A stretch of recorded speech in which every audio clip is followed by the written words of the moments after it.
Salut les bouseux, quelques jours après ce lundi de Pâques, jour religieux chrétien et pourtant férié dans notre République qui se prétend laïque, mais soumise à l'infiltration du christianisme politique. Nous allons nous intéresser à une leçon de laïcité et de gauchitude que des gens de droite font trop souvent, faute d'être capables de modération et de nuance.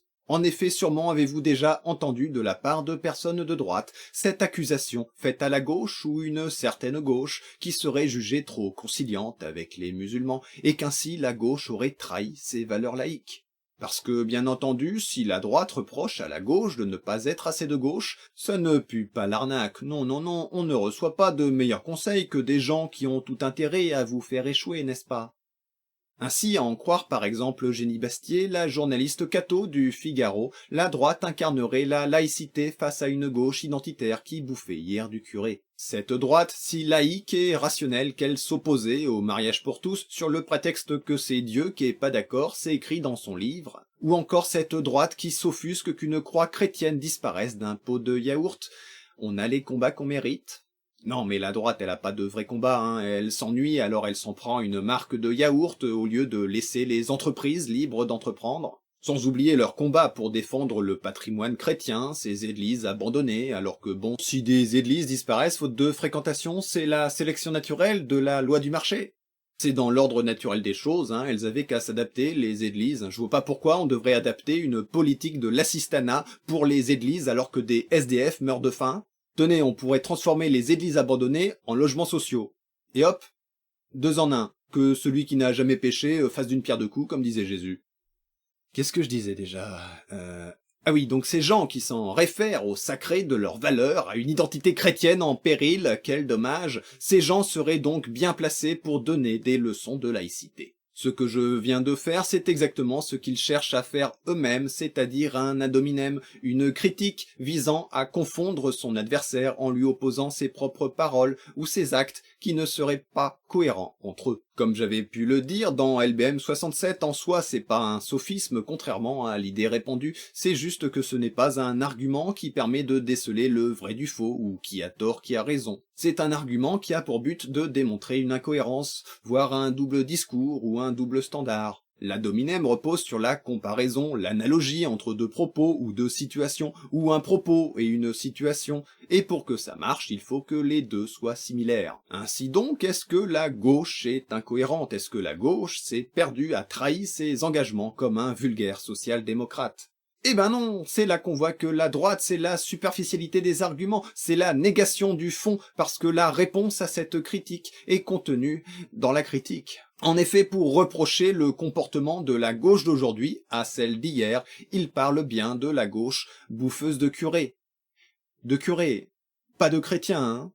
Pas de christianisme, non, bouffeuse de curés, c'est-à-dire les prêtres, le clergé, les membres de l'institution religieuse qui ont un pouvoir de contrôle social sur leurs contemporains, des oppresseurs, quoi. C'est ça le problème de la gauche historique, l'oppression, la domination, l'injustice. Même si on remonte à la première révolution française et aux étriperies joyeuses de curés, c'était mieux avant, les révolutionnaires s'en étaient pas pris aux chrétiens, ça n'aurait eu aucun sens. Ils étaient eux-mêmes chrétiens, à l'époque un monde sans Dieu n'était pas concevable, ce qui leur posait problème c'était bien l'Église et ses représentants, le clergé, qui profitaient de leur pouvoir sur terre, un pouvoir très concret et matériel pour exploiter le tiers-état à coups de privilèges depuis des siècles. Forcément, quand tu dois donner 10% de ta récolte à des types qui foutent rien de leur journée, tout ça parce qu'ils auraient Dieu dans la poche, au bout d'un moment t'as envie de vérifier si le Seigneur va t'empêcher de les saigner. Le problème de la gauche historique, c'est pas que Christian mange du poisson le vendredi, que Fatima trouve que ses cheveux font partie de son intimité, ou que Jacob ne mange pas de crevettes.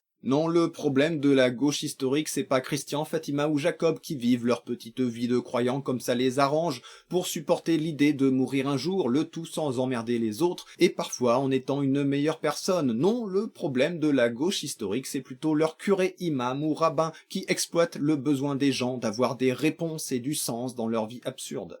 Le problème, c'est bien l'institution religieuse qui endoctrine, qui profite de son pouvoir spirituel pour orienter les sociétés à son avantage en s'opposant au progrès social. Bref, le problème, c'est le système, et pas les individus. Pourtant, la droite qui se prétend laïque ne fait que s'en prendre aux musulmans qui seraient incompatibles avec nos valeurs, alors qu'ils étaient bien contents d'en voir de leur côté contre le mariage pour tous.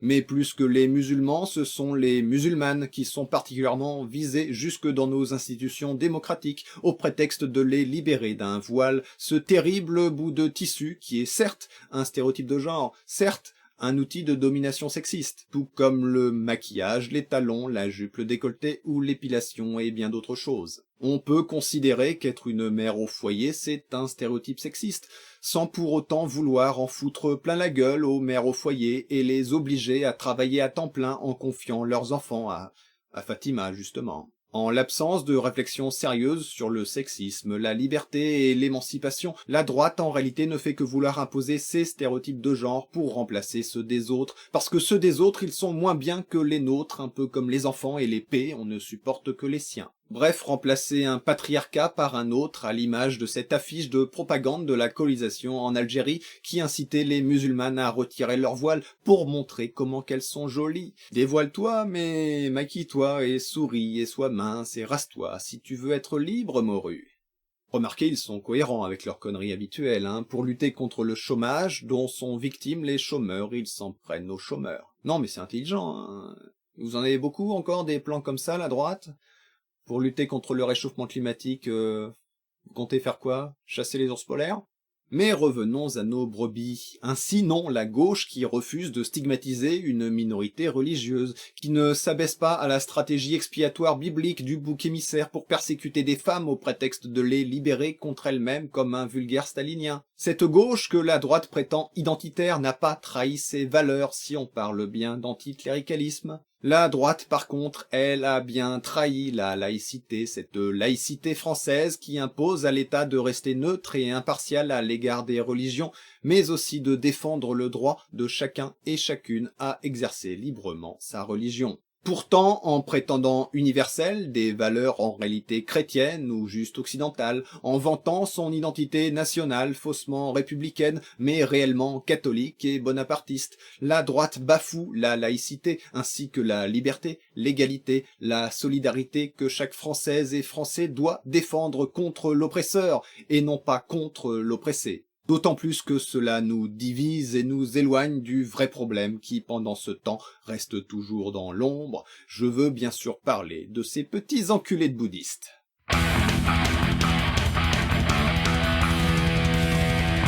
Et nous passons la deuxième partie de notre émission pour prendre l'appel des auditeurs. Allô? Oui, allô? Ah, monsieur Panzani, vous allez bien? Très bien.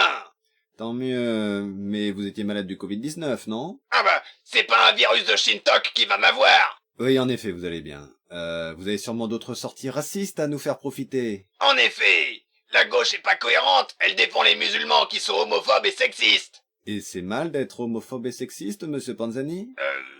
Non, enfin, oui, enfin, quand c'est eux, oui, c'est pas bien. Mais quand c'est des musulmans, la gauche, elle dit rien. La gauche dit rien non plus quand c'est des chrétiens. Ah oui? Et Christine Boutin, alors? Le problème de Christine, c'est pas qu'elle est chrétienne, c'est qu'elle est crétine. Ah bah, c'est petit, ça. C'est vrai, mais c'était joliment formulé. Ah oui? Bah justement, oui, c'est que de la rhétorique. De la rhétorique, comme accuser la gauche de ne pas soi-disant respecter des valeurs que vous-même ne respectez pas? Je vois pas du tout de quoi vous parlez, je suis moi-même très féministe. D'ailleurs, je fais la vaisselle. Le dimanche. C'est mon côté féministe chrétien. Les musulmans peuvent pas en dire autant, ha! Ah oui, les femmes musulmanes seraient ravies d'avoir un homme comme vous, si respectueux. Ah bon? Vous croyez? Non, parce que j'ai entendu dire que les beurettes, et tu vois ce que je veux dire? Bertrand! Pourquoi il y a le balai à chiottes dans le lave-vaisselle? Mais c'est pour le laver. Ça va jamais avec elle, des fois je me dis, les musulmans, ils ont bien raison de mater leurs femmes.